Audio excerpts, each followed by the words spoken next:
Olá a todas e a todos, dando continuidade no modelo de produção toyotista, né? E para responder a nossa pergunta, o que fez com que a Toyota quebrasse o modelo de produção fordista? Nós iremos explorar nesse momento os aspectos da gestão de pessoas, que foi fundamental para essa revolução no setor automobilístico.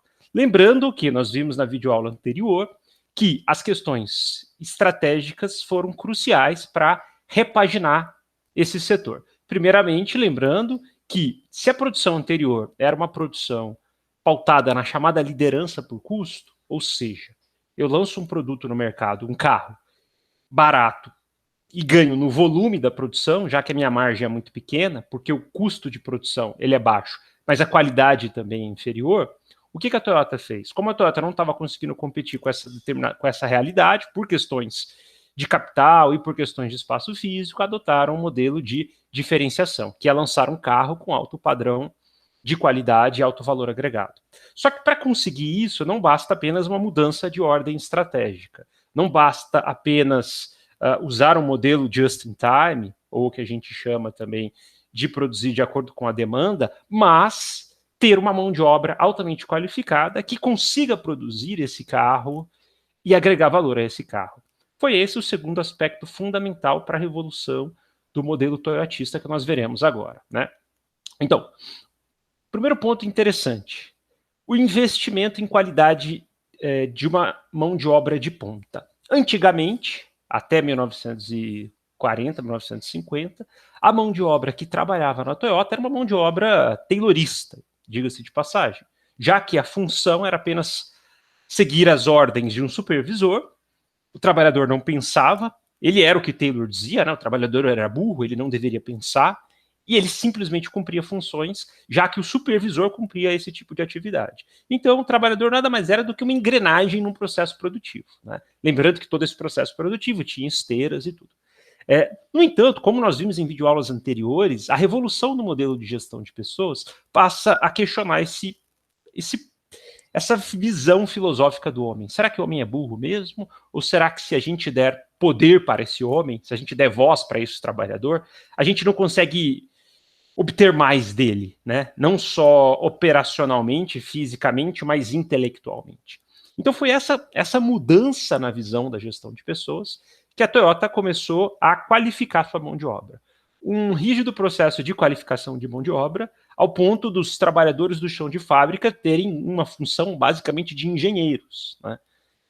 Isso trouxe mudanças substanciais no processo produtivo. Por quê? O trabalhador não mais cumpria uma função operacional, mas ele começava a pensar também pela empresa. Isso traz também o quê? O que adianta eu treinar um trabalhador se eu não consigo, se ele pode ir para concorrente? Né? Eu treino, eu capacito esse trabalhador, eu torno ele altamente qualificado, mas como é que eu posso retê-lo no ambiente de trabalho? Né? A grande sacada da Toyota foi, olha, a gente precisa ter trabalhadores altamente qualificados, mas também trabalhadores satisfeitos e que não saia da Toyota, que aqui seja uma extensão da família dela. A grande sacada foi adotar um sistema de alta remuneração, muito acima dos padrões convencionais de mercado. Os reflexos disso hoje é que os processos seletivos, os trainees para empresas, por exemplo, como a Toyota, ela ocorre a partir das principais universidades japonesas e é um sistema de concorrência altíssimo. Então, há um sonho, há um ideal, em grande parte, dos estudantes, né, que queiram entrar nesse tipo de empresa, porque sabe que vão ter um alto salário e que serão altamente qualificados, né? Então, hoje há uma estratégia do âmbito da gestão de pessoas, inclusive de associar a empresa ao ambiente universitário.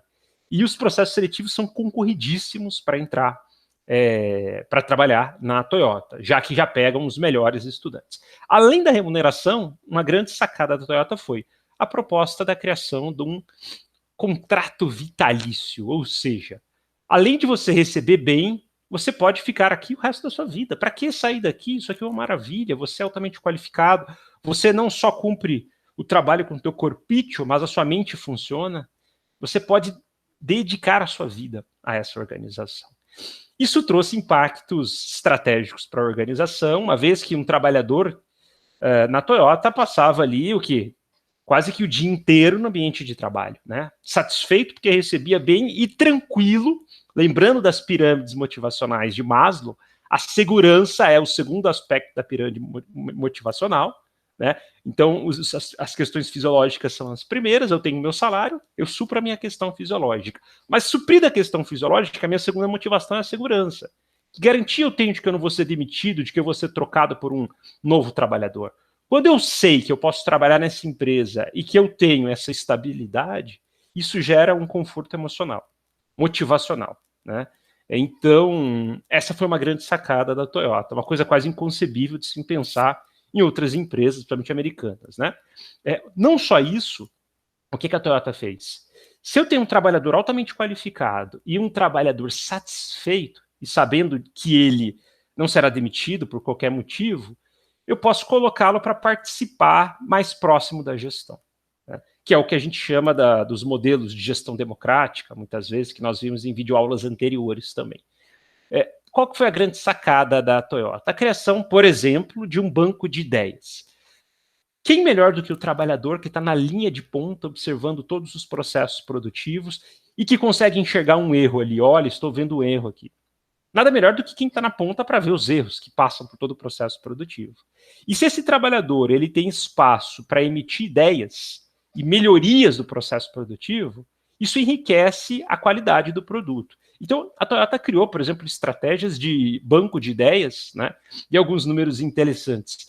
Eles receberam, num período de 20 anos, 30 anos, mais de 1 milhão de ideias dos trabalhadores de melhorias de processo produtivos, o que gerou um lucro de 1 bilhão para a empresa.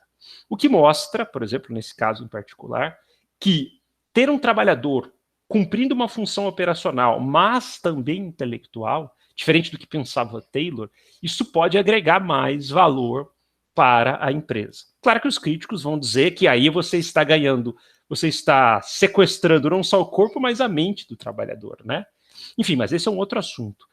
Para esse momento, esse modelo taylorista, esse modelo toyotista revolucionou a forma de gestão de pessoas, porque trouxe o trabalhador para um ponto central nesse processo produtivo, né? Uma segunda ferramenta muito comum hoje, que é chamada do brainstorm, uma tradução literal, tempestade de ideias, é exatamente esse esforço de fazer com que os trabalhadores saiam fora, pensem fora da caixinha, a partir do momento que eles começam a dedicar o tempo dele para ter boas ideias para a empresa. E boas ideias perpassam o quê? Retirar qualquer forma de preconceito, conceito concebido. Então, não tenham medo de dar ideias. Essa é a proposta da Toyota. Não fiquem receosos da sua ideia ser ridicularizada. Inclusive, eu não sei se alguns de vocês lembram, uns 4, 5 anos atrás, o Sebrae de Minas Gerais fez uma campanha bastante interessante. O slogan era mais ou menos assim: mamãe, papai, né? Pais, mães, mamãe, papai não, pais e mães. Se o teu filho passa muito tempo no banheiro com ideias mirabolantes, traga ele para cá. Nós precisamos de jovens que pensem coisas para além do convencional. Nós queremos pessoas criativas, que vivam no mundo da lua, né? Essa foi uma campanha do Sebrae. Muito nesse sentido de brainstorm, de fazer com que as pessoas consigam ter insights, ideias que possam enriquecer o processo produtivo. Essa foi a sacada adotada pela Toyota, né? Somado a esses aspectos, né, do banco de ideias, brainstorm, de incentivar o trabalhador a participar da gestão, rompendo com aquela ideia taylorista de que o trabalhador é burro, foi possível adotar uma filosofia de qualidade total.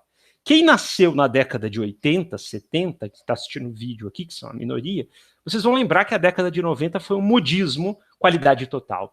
Tinha uns cursos no Brasil, os livros de administração, todos estavam voltados para esse lema: filosofia da qualidade total, e assim vai. O que foi essa política de qualidade total? Foi uma filosofia japonesa, toyotista, basicamente toyotista, de dizer o seguinte: a gente precisa de melhorias constantes, a gente precisa de melhorias de processo. Hoje uma área da administração, gestão de processos.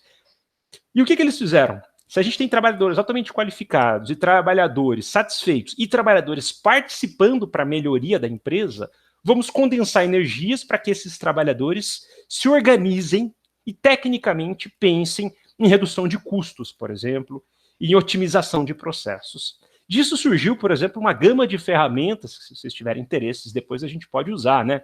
Diagrama de peixe, histograma, carta de controle, fluxograma, diagrama de Paretos, folha de verificação e assim vai. Essas ferramentas, elas são bem exploradas no âmbito da administração da produção ou da engenharia da produção, e são ferramentas que visam o quê? Melhoria de processos, fazer mais em menos tempo, fazer mais com menos custo, fazer mais com menos pessoas. E essa foi uma sacada dentro do contexto do modelo toyotista, de fazer com que os trabalhadores se reunissem constantemente para se pensar em melhorias da qualidade, que é o chamado círculos, lá no caso eram círculos de controle de qualidade. Eram formados grupos, e esses grupos tinham o trabalho de pensar em melhorias dos processos. Por exemplo, estou dando essa videoaula aqui, o que eu poderia melhorar para a próxima videoaula? Pessoal, vocês que estão participando, o que vocês têm de ideias de melhorias? Como que a gente pode maximizar a qualidade da aula? Enfim, isso é muito pouco questionado no ambiente acadêmico, né? Mas na Toyota não. Isso se tornou uma proposta de filosofia, né? E a gente pode dizer que, somado a todo esse processo, lembrando que isso é o nome do Kaizen, né? Se o Kanban é aquele conjunto de caixas, de painéis que facilitam as informações para o just-in-time, o Kaizen é o quê? São as ferramentas de melhorias de controle de qualidade, quase como uma filosofia de vida, né, no ambiente empresarial. E a gente pode dizer que uma outra grande sacada para finalizar as revoluções do âmbito de gestão de pessoas foram as terceirizações. O que a Toyota fez? A Toyota viu o seguinte: a gente não precisa de mão de obra de baixo valor agregado. A gente não precisa ter um funcionário, por exemplo, do serviço de limpeza, ou um secretariado que tem baixo valor agregado. Então, por que a gente não terceiriza isso para outras empresas e a gente mantém um núcleo gestor apenas de funcionários altamente qualificados e que vão pensar? E o trabalho de baixa ralé, se é que um sentido pejorativo, preconceituoso, ficará para as terceirizadas. Então foi essa grande sacada, e é nesse momento que surge a filosofia dos outsourcing, das terceirizadas pelo mundo afora, sobre uma influência do modelo toyotista, né? Então as terceirizadas vão dizer o seguinte: tudo aquilo que não é fundamental para o processo produtivo, que precisa, mas não é fundamental, nós vamos deixar com empresas satélites. E nós vamos manter um plano vitalício e alta remuneração para os trabalhadores qualificados. Para aqueles outros, quem vai pagar são as terceirizadas, né? E hoje, basicamente, o que nós estamos observando no mundo é essa filosofia da terceirização. Porém, diferente de uma terceirização meio, que era, então, até para as funções menos prestigiadas, hoje aqui no Brasil a gente aprovou, inclusive, a terceirização fim, para todo o processo produtivo, né? Enfim, esses são alguns dos pontos fundamentais na perspectiva da gestão de pessoas adotada pelo modelo toyotista, que veio a, basicamente, ruir com grande parte do setor automobilístico da época. Pessoal, é isso aí. Fiquem à vontade para comentários, perguntas, observações. Grande abraço a todos. Obrigado.